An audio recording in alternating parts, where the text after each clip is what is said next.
Isidria never imagined an event like this would happen. Women domestic workers from all over Latin America are meeting at a congress in Mexico. We're demanding our labor rights and a written contract.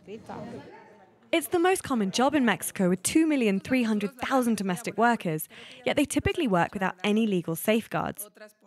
The first union to tackle this challenge is just getting going.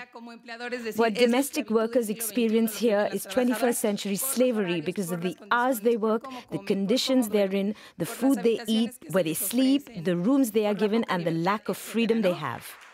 Washing, sweeping, ironing, doing the dishes. Isidria's done it all for others since she was 14 years old. That's when an employer sought her out from her rural village to become his full-time maid.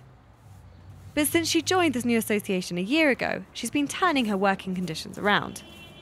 I learned to negotiate my rights, so if I work more than 8 hours, I get paid more. Before, I worked up to 14, 16, 18 hours for the same amount.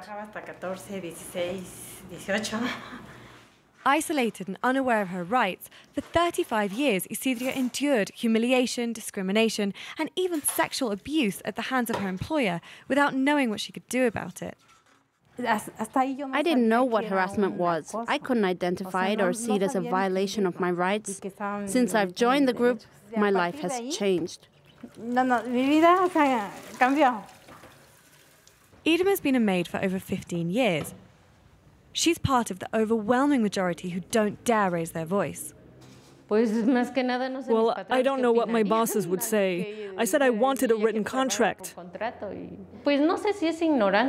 don't know if it's ignorance or what, but I let them tell me what they want done. And I have the time, so I accommodate it all. I go along with their schedule and their salary too. Mexico is Latin America's second largest economy, and with over 60% of the workforce in the informal sector, it has a lot of ground to cover. Our project is a 52-year-old effort. I don't mean to demoralize Mexicans, but it's to empower them. Despite a big promotional push on their part, so far only around 100 women have joined the new union.